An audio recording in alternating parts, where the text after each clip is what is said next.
प्यारे दोस्तों, स्वागत है आपका आपकी अगली कक्षा में। प्यारे दोस्तों, आज हम विमल मिश्रा तथा ओ.पी. जैन जी की पुस्तक से आगे चलते हैं, जो यूनिट 2 है, और अभ्यास प्रश्न पर हम लोग आते हैं। प्यारे दोस्तों, व्यंजक में प्रयुक्त जोड़, घटाना, गुणा तथा भाग के संकेतों तथा कोष्ठकों का सरलीकरण आज का टॉपिक है। आज हम लोग अगले अभ्यास प्रश्न पर चलते हुए देखते हैं। प्रश्न संख्या 1। प्रश्न संख्या 1 प्यारे दोस्तों कुछ इस प्रकार है। 10, 18 और 21, 20 नेक्स्ट है तथा 154 को जोड़िए तथा 154 को जोड़िए। प्यारे दोस्तों, बात केवल जोड़ना है। जोड़ने और घटाने की क्रिया आप बहुत आसानी से जानते हैं, इसमें कुछ करना नहीं होता है। हम लोग करते क्या हैं, इन संख्याओं को पीछे से क्रम व्यवस्था में बैठाते हैं। आइए देखते हैं। 10, 18 यानी 1018, फिर इसके बाद 2120, फिर ये प्लस है, और 154 को हम क्या करते हैं, पहले 4 लिखेंगे, फिर 5, फिर 1, और आगे जहाँ पर खाली होगा वहाँ पर हम 0 बढ़ा देते हैं। प्यारे दोस्तों, ये ध्यान रखना है कि कभी पीछे आप नहीं लिखेंगे 0 को। अगर जो खाली होगा तो आपको आगे ही लिखना है, और संख्या कम होगी तो उसे पीछे से आपको सेट करते हुए आना है। इसे हम लोग यहाँ कहते हैं इकाई, इसे कहते हैं दहाई, इसे कहते हैं हजार, इसे कहते हैं 10 इकाई, इसे कहते हैं सैकड़ा, इसे कहते हैं हजार। और फिर इसके बाद इस तरह से हम लिख कर और फिर इसको हम जोड़ देते हैं। प्यारे दोस्तों, जोड़ने के क्रम में बहुत आसान सी प्रक्रिया है, निश्चित रूप से आप जानते होंगे। 8, 4, 12, 8 और ये 4, यहाँ 0 है, इसका कोई मतलब नहीं हुआ। इसका मतलब 8, 4, 12 के 2 हासिल आए 1। हासिल को हम लोग पहले ही जोड़ लें, ज़्यादा बेहतर होगा। मैं आपसे कहूँ कि जैसे ही हासिल मिले आपको, जो भी हासिल हो, जो आपको बचत मिलती हो, उसे आप तुरंत ही जोड़ लीजिए। और जैसे आप जोड़ेंगे तो 1, 1, 2, 2, 2, 4, 4, 5, 9 हो जाएगा। और फिर इसमें तो कोई हासिल आया नहीं, तो 1, 1, 2 हो जाएगा। फिर इसके बाद नेक्स्ट पर जब हम चलेंगे आगे तो ये हो जाएगा 1 और 2, ये 3। इस प्रकार से 32, 92 जो है ये हम लोगों का आंसर हो जाएगा। प्यारे दोस्तों, निश्चित ही जोड़ में कोई बहुत ख़ास चीज़ नहीं है, आप इसे जानते होंगे, लेकिन चूँकि अभ्यास प्रश्न में है इसलिए मैं इसे बताता हुआ चलना चाहता हूँ। प्यारे दोस्तों, नेक्स्ट प्रश्न पर चलते हैं। आइए, प्रश्न संख्या 2। प्यारे दोस्तों, प्रश्न संख्या 2 है। किसी संख्या में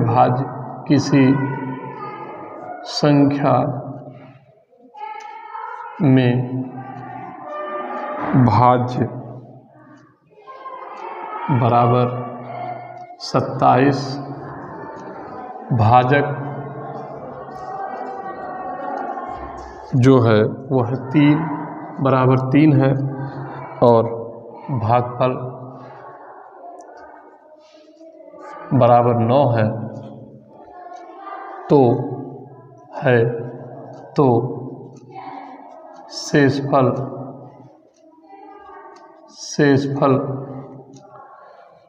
बताइए। प्यारे दोस्तों, जब आप इस तरह से प्रश्न पर आते हैं, किसी संख्या में भाज्य 27 है, भाजक 3 है, भागफल 9 है, तो शेषफल क्या होगा ये आपको बताना है। तो आइए देखते हैं हम लोग। आपने एक भाग देने की प्रक्रिया देखा होगा। आप यहाँ से एक संख्या लिखते हैं, यहाँ एक संख्या यहाँ लिखते हैं, और एक संख्या यहाँ लिखते हैं। जिस संख्या को यहाँ लिखा जाता है उसे हम भाज्य कहते हैं। इसे ये जो जहाँ पर इस संख्या को जो यहाँ से लिखी जाती है उसे कहते हैं भाजक। यहाँ पर जो संख्या लिखी जाती है उसे कहते हैं भागफल, जो भाग देने के भाग से प्राप्त फल होता है। और फिर यहाँ कोई संख्या लिखकर फिर इसमें से हम कुछ घटाते हैं, जो यहाँ पर बच जाता है, यहाँ पर उसे हम कहते हैं शेषफल। तो प्यारे दोस्तों, इसमें होता क्या है, एक छोटा सा सूत्र है, उसे आपको याद रखना है, लेकिन यदि आपको नहीं है तो ये कॉन्सेप्ट है उसका। आइए देखते हैं कैसे वो सूत्र है। सूत्र इस प्रकार से है कि जब आपको इस भाज्य को पता करना हो, यानी इस भाज्य बराबर आपसे पूछा जाए क्या होगा, तो भाज्य बराबर होता है भाजक गुणे भागफल धन शेषफल। तो प्यारे दोस्तों, भाजक इस संख्या से इस संख्या में जो भाजक है उससे जब भागफल का गुणा कराते हैं और जब हल करते हैं तो इसको एक जोड़ दिया जाए तो ये इस संख्या के बराबर हो जाएगा। यही इसका एक कॉन्सेप्ट है, इसमें भी आपको समझाया गया है। आगे आइए इसी सवाल को हम करके देख लेते हैं। ये सूत्र है, इसे आप ध्यान रखिएगा, आने वाले समय में आपको बहुत काम आने वाला है। इसमें से कोई भी संख्या पूछी जा सकती है आपसे, जब जो भी पूछी जाएगी उस हिसाब से हम लोग इसको हल करेंगे। आइए देखते हैं करना क्या है। प्यारे दोस्तों, जो भाजक है, ये लिखा हुआ भाजक वो आपका है भाजक 3, तो आप यहाँ लिख लीजिए 3। फिर इसमें कह रहा है भाज कितना है 27। फिर आपसे कह रहा है कि शेषफल आपको बताना है, बाकी सब आपको पता है। अब इसे आप, हाँ ये एक इसमें भागफल है, भागफल यहाँ 9 है। अब आप बताइए, जब 3 का पहाड़ा पढ़ेंगे 3 9 तो आपको मिलेगा 3 गुणे 9 बराबर 27। तो यहाँ जब आप 27 लिखेंगे, इसमें से जब इसको आप घटाएंगे तो यहाँ 0 होगा, यहाँ 0 होगा। इस प्रकार प्यारे दोस्तों, ये इस स्थान पर जो लिखना था वो हमें क्या मिला, तो आप कहेंगे सर वो 0 मिला। इस प्रकार से शेषफल बराबर जो हुआ वह 0 हो गया। शेषफल बराबर 0, ये आपका आंसर हो गया। निश्चित रूप से आप इसे बेहतर समझ पाए होंगे। आइए अगले प्रश्न पर चलते हैं। प्यारे दोस्तों, अगला प्रश्न संख्या 3 जो है, आइए देखते हैं।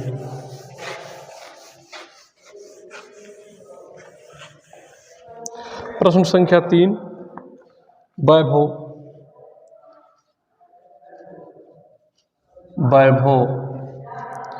117 रुपये लेकर बाजार गया। 68 रुपये का सामान लिया,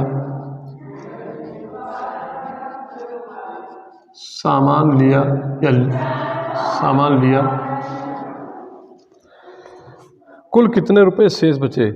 कुल कितने रुपए शेष बचे? शेष बचे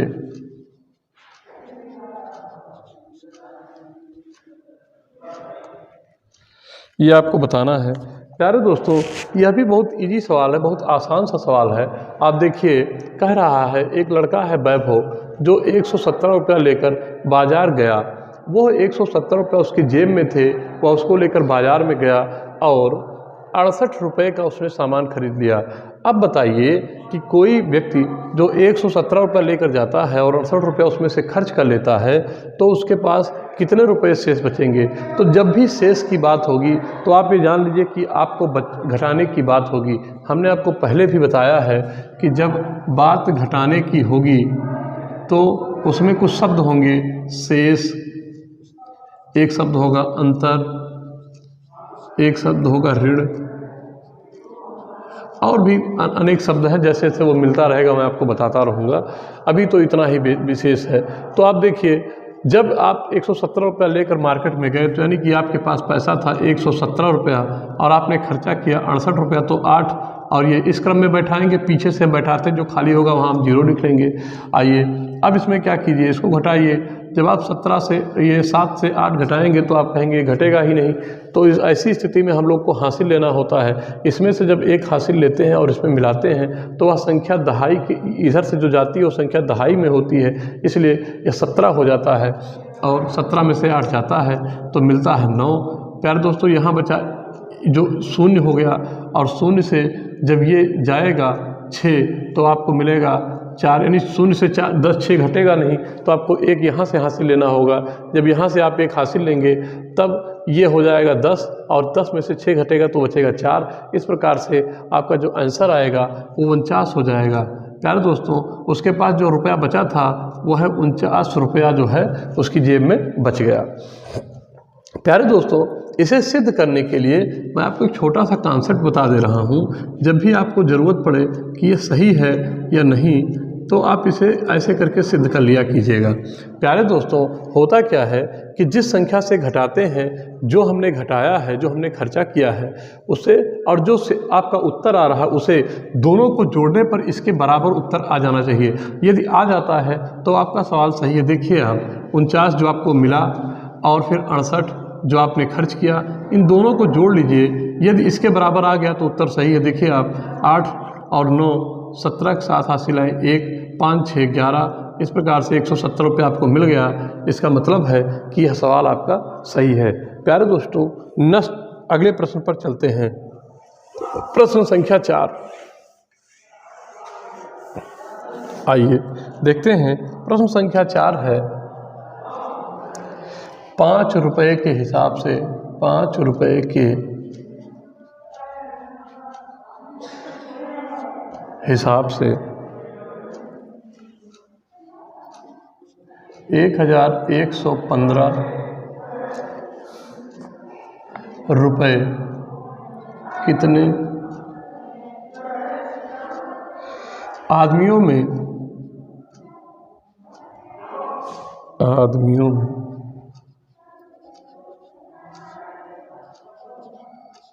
बांटा जाए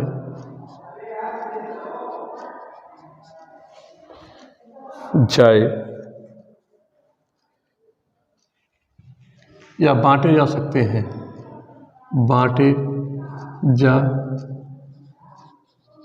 सकते हैं। आप बताइए कि 5 रुपये के हिसाब से 1015 रुपये जो हैं वो कितने लोगों में बांटे जा सकते हैं। प्यारे दोस्तों आप इस कॉन्सेप्ट से एकदम क्लियर हो लीजिए। जब कोई धन होता है, जैसे मैं आपसे कहूँ कि आपके पास 2 रुपये हैं और उन्हें 2 लोगों में बांटना है, तो आप कहते हैं सर एक मेरा हुआ एक उसका हुआ। ये बहुत सरल तरीका है, लेकिन मैं आपसे कह दूं कि 5 रोटियां हैं और इसमें से 2 लोगों में बांटना है, तो आप कहेंगे सर कि ये एक इसको पहले दीजिए, इधर वाले को एक व्यक्ति को, फिर एक इसको एक इस वाले को दीजिए, फिर एक इसको और दीजिए, एक इसको दीजिए, फिर आधा आधा कर दीजिए, आधा इसको दे दीजिए और फिर जो है आधा इसको दे दीजिए। इस तरह से ये रोटी जो है 2.5 में पूरी विभाजित हो जाएगी। तो प्यारे दोस्तों इसको बांटने का जो तरीका है वो ये है कि जब हमें 2 में विभाजित करना हो तो हम इसे 2 से, यदि मैं आपसे कहूँ कि इस 5 रोटियों को 3 लोगों में विभाजित कर दीजिए, तब आप क्या करेंगे? तब आप ये करेंगे कि पहले एक को एक रोटी देंगे, दूसरे को एक रोटी देंगे, तीसरे को देंगे, ये 3 तो ख़त्म हुए। फिर इसके बाद इन 2 में आप बांटना होगा, तो आप करेंगे क्या कि इसमें से कुछ थोड़ा बहुत अंश और इसमें से थोड़ा बहुत अंश, कुछ इसमें से काट के कुछ इसमें से काट के एक को देंगे और फिर कुछ काट के इसको, कुछ काट के इसको, यानी तीनों में बराबर बराबर बांटने का प्रयास करेंगे। तो प्यारे दोस्तों ये तो थोड़ा सा कठिन था। अभी मान लीजिए कि एक इसमें और कर दिया है तो 3 हो गए, तो अब आप देखिए एक एक करके सबको बांट दिया, अब 6 बराबर हो गया। प्यारे दोस्तों ये भी बढ़ सकता है, वह गणित की संक्रिया है जिसके माध्यम से इसे हम बांट सकते हैं। आइए देखते हैं, जैसे कि कोई संख्या आपको दे दी गई है और ये कह रहा है कि इसको बराबर भागों में बांटना है, तो आप जैसे 115 है, 1115 इसे भाग करना है 5 से, 5 रुपये के हिसाब से आपको बांटना है, तो कितने रुपयों में जाएगा वो आपको देखना होगा। इस प्रकार से 5 से आप भाग दीजिए तो ये जाएगा 5 दूनी 10। जब 10 जाएगा तो इसमें से उतरेगा 1, यानी 11 में से 10 गए, 1 बचा, यहाँ पर कुछ नहीं बचेगा, 1 हाथ से उतार लेंगे, फिर 5 का पहाड़ा पढ़ेंगे, 5 दूनी, फिर आएगा 10, फिर इसमें से 1 बचेगा और ये 5 उतर जाएगा, फिर हम पहाड़ा पढ़ेंगे 5 तियाँ, फिर आप कहेंगे 15 और ये कट जाएगा, यानी यहाँ पर घटाने पर 0 हो जाएगा। इस प्रकार से जो भागफल होगा वो होगा 223 और यही भागफल आपका उत्तर हो जाएगा। जो आदमियों में बांटना है वह 5 रुपया होगा। 5 रुपया जो है 223 लोगों में बांट दिया जाए तो यह जो है 223 हो जाएगा। इसे आप सिद्ध भी कर सकते हैं प्यारे दोस्तों। देखिए किस तरह से हम इसे सिद्ध कर सकते हैं। एक आदमी 5 रुपया लेता है, एक आदमी लेता है बराबर 5 रुपये आप बताइए फिर 223 आदमी 223 आदमी लेते हैं बराबर कितना 5 गुणे 223। जब एक से ज़्यादा हो जाएगा तो हम क्या करते हैं, गुणा करते हैं। आइए देखते हैं, जब इसको आप गुणा कर लेंगे तो ये आपको मिलेगा 1115 रुपया। आप इसे गुणा करके देख लीजिए, 5 3 15 5, ऐसे करके देख लीजिए, 5 3 15 5 हासिल आए 1, 5 दूनी 10 1 11 की 1 हासिल आए 1, 5 दूनी 10 1 11। इस तरह से आपको यह संख्या पुनः प्राप्त हो गई और यह सिद्ध हुआ कि यह सवाल आपका एकदम सही है। आइए अगले प्रश्न पर चलते हैं। प्यारे दोस्तों, प्रश्न संख्या 5 है।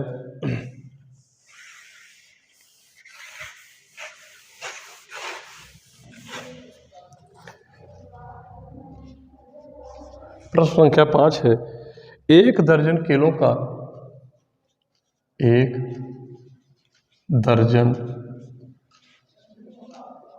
केलों का भाव 12 रुपया है, तो 15 दर्जन केले कितने में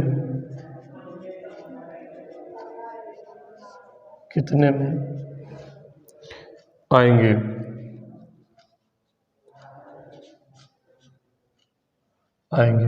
प्यारे दोस्तों, आसान सा प्रश्न है, आप इसे समझ लीजिए कुछ इस तरह से। 1 दर्जन केलों का भाव 12 रुपया है। आप बताइए 1 दर्जन मतलब क्या होता है।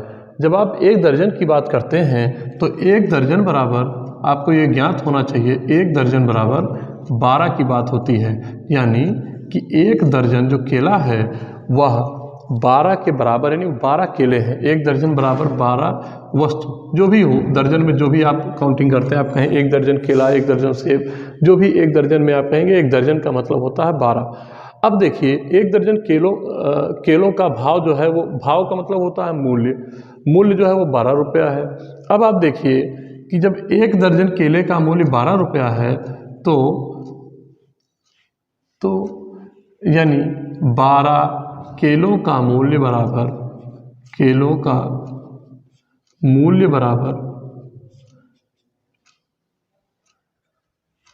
12 केलों का मूल्य बराबर 12 रुपया है। आप देखिए 1 दर्जन केलों का, 12 केलों का, यही तो आया, 12 वस्तुएं, 12 किलो का मूल्य बराबर 12 रुपया हो गया।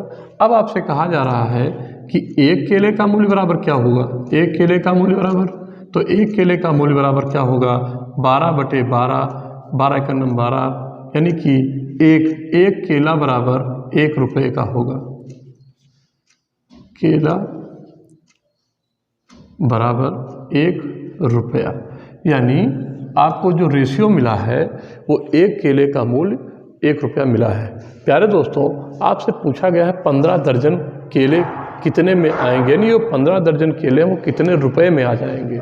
आप सरल तरीके से भी लगा सकते थे, लेकिन ये तरीका आपको बेहतर पड़ेगा, इसलिए मैंने यह बताने का प्रयास किया है। अब आइए देखिए कि 15 दर्जन केले कितने में आ जाएंगे। आप बताइए, 1 दर्जन में आते हैं 12, 1 दर्जन बराबर 12 केले, 1 दर्जन में 12 केले। अब आप बताइए कि 15 दर्जन बराबर क्या होंगे, तो 15 गुणे 12 हो जाएंगे, और जब इसे आप गुणा करेंगे तो आपको मिलेगा, यहाँ आप कर लीजिए, इस तरह से कीजिएगा जिससे आपको दिक्कत ना हो, 30 15 यानी 180। आइए, आपको 180 केले आएंगे, 180 केले आपको 180 केले आपको मिलेंगे। प्यारे दोस्तों, अब बताइए कि जब एक केला आपका 1 रुपये का है तो 180 केला आपका कितने रुपए में होगा। आप बहुत आसानी से कह पाएंगे कि सर 1 रुपया बराबर 1 केला, तो 180 रुपये बराबर 180 केला।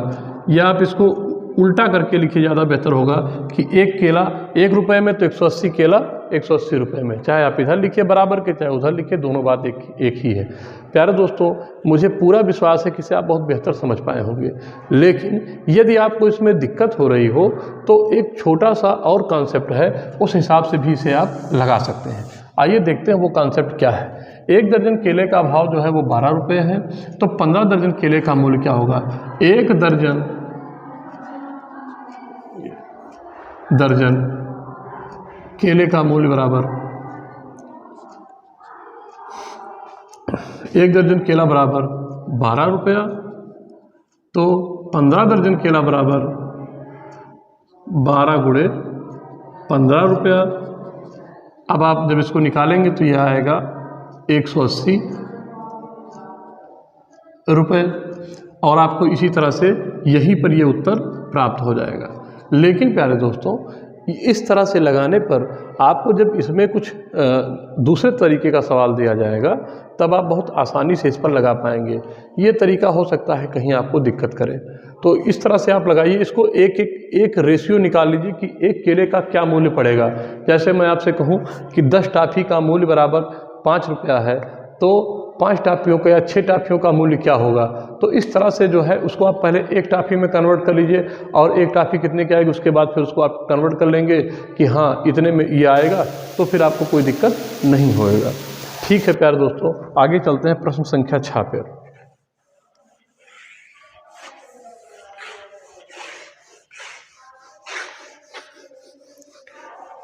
आइए प्रश्न संख्या 6 देखते हैं। एक रेलगाड़ी 1 घंटे में 120 किमी चलती है। प्यारे दोस्तों, यह प्रश्न है, एक रेलगाड़ी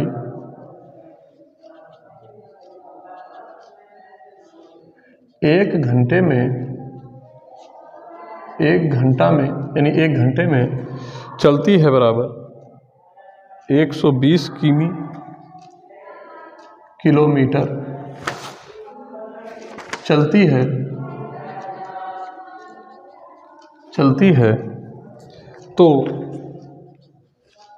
वह 5 घंटे में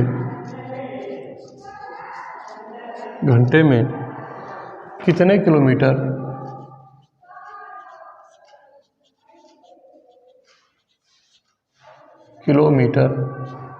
चलेगी। बहुत आसान सा प्रश्न है प्यारे दोस्तों, प्यारा सा प्रश्न है। आपसे कहा जाए कि आप 1 घंटे में 120 किलोमीटर मोटरसाइकिल या कार या जो भी चला लेते हो, या रेलगाड़ी मान लीजिए, एक रेलगाड़ी 1 घंटे में 120 किलोमीटर जाती है, तो 5 घंटे में वो कहाँ पहुँच जाएगी। प्यारे दोस्तों, इसमें 2 तरीके होंगे।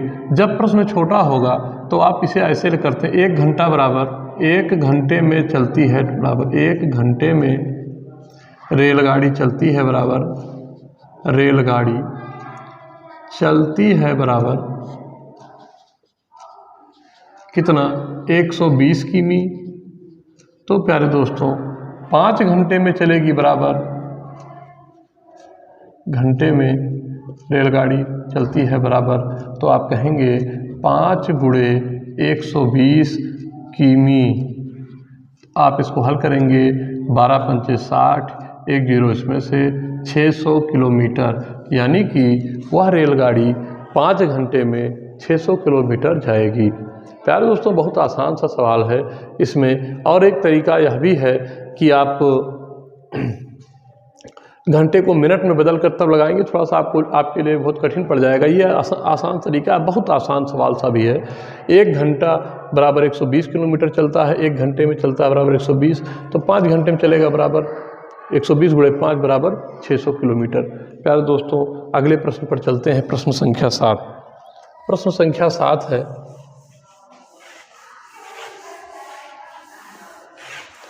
प्रश्न संख्या 7 आसान सा सवाल है प्यारे दोस्तों।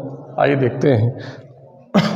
9,998 गुणे 999 का गुणनफल ज्ञात कीजिए। का गुणनफल ज्ञात कीजिए।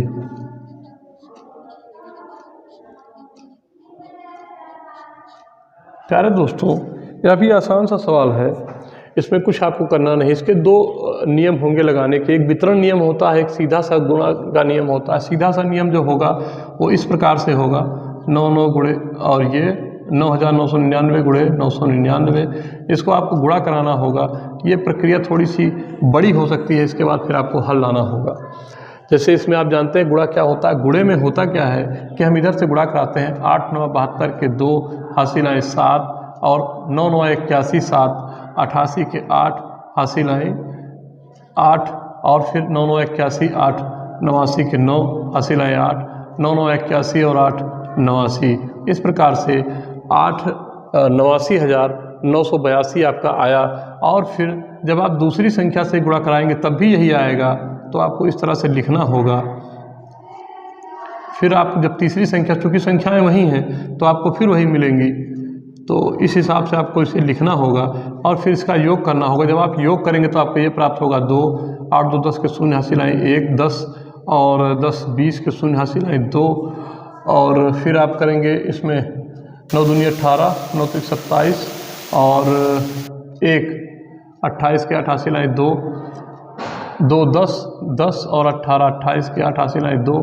फिर आप इसमें करेंगे तो 10 और 10 9 19 के 9 हासिल आए 1 और ये हो जाएगा 9। ये संख्या आपको प्राप्त होगी प्यारे दोस्तों। एक इसका आसान सा और तरीका है प्यारे दोस्तों, वितरण का नियम जिसे हम कहते हैं, गुणा का वितरण नियम। प्यारे दोस्तों उसमें करना कुछ नहीं होता है, हम लोग करते क्या है, या देखते हैं कि यह संख्या किस संख्या के नज़दीक में है और उसी संख्या से हम लोग इसको गुणा करा लेते हैं। प्यारे दोस्तों ये संख्या कुछ इस प्रकार से होगी, आप देखिए, आप लिखिए 9 9 9 8 गुणे 9 9 9 999। आप इसको लिख सकते हैं 9 9 9 8 गुणे, इसे आप ब्रैकेट में कर लीजिए 1000 माइनस 1। प्यारे दोस्तों आप ये जानते हैं कि 1000 माइनस 1 ही यह संख्या लिखी हुई है। ऐसी स्थिति में क्या होता है प्यारे दोस्तों, जब यह ब्रैकेट खुलता है तो यह संख्या जाकर पहले इससे फिर इससे गुणा हो जाती है। आइए देखते हैं, जब इस ब्रैकेट को खोला जाएगा तो सबसे पहले तो यह इसमें गुणा होगा और जब इसमें गुणा होगा तो ये संख्या इसके 3 जीरो इसमें आके ऐड हो जाएंगे। प्यारे दोस्तों फिर जब हम आगे चलेंगे तो जब इसमें गुणा होगा तो एक को हम कहते हैं शीशा, वो जैसे ही इसके सामने जाएगा लड़ने के लिए और उसका चेहरा दिखा देगा कि आप ही हो, हम कहीं अलग से नहीं हैं, तो ये संख्या आपको पुनः वही मिल जाएगी। अब इस तरह से प्यारे दोस्तों इस संख्या से इसमें से आपको इसमें घटा लेना है। आप यहाँ अलग करके जैसे ये तो यहाँ तक ठीक है, आप इसे ऊपर नीचे लिख के ऐसे करके घटा लीजिए जिससे आपको दिक्कत ना होने पाए। जैसे फिर ये 8 9 9 फिर 9। अब इसको जब आप घटाएंगे प्यारे दोस्तों तो आपको मिलेगा कुछ इस तरह से, 10 में से 8 गए 2, यहाँ बचा 9, 9 में से 9 गए 0, फिर यहाँ बचा 9, 9 में से 9 गए 0, यहाँ बचा था 7, यहाँ से हासिल, इसमें 7 से ही घटेगा नहीं, एक हासिल जाएगा तो यहाँ हो जाएगा 17, 17 में से जब ये घटेगा तो आपको मिलेगा 8, फिर यहाँ आपको मिला 8 चूँकि यहाँ से एक आपने हासिल दिया था, यहाँ बचा 9, यहाँ बचा 9। प्यारे दोस्तों आपको ये लग रहा होगा, ये देखिए यह उत्तर इस उत्तर के बराबर है। आप देखिए ये गुणन का वितरण नियम जो है वो देखिए कितने आसान तरीके से प्रश्न के उत्तर को दे देता है प्यारे दोस्तों। और यह सवाल आपको इसमें गुणा करना पड़ेगा, लंबी संक्रिया है, सही यह भी है, यह भी सही है, लेकिन आसान तरीके से लगाना ज़्यादा बेहतर है। इसलिए मैं आपसे कहूँगा कि इस तरीक़ों को आप सीख लीजिए और इससे आप सवाल को हल कीजिए। आइए अगले प्रश्न पर चलते हैं।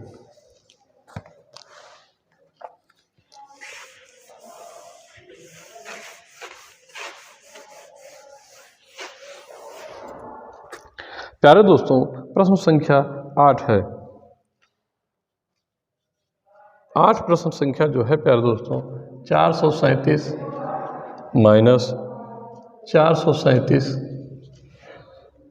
माइनस 163 गुणे 163 में सूत्र का प्रयोग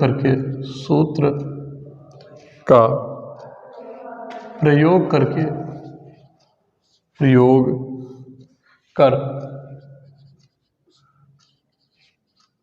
गुणनफल ज्ञात करें।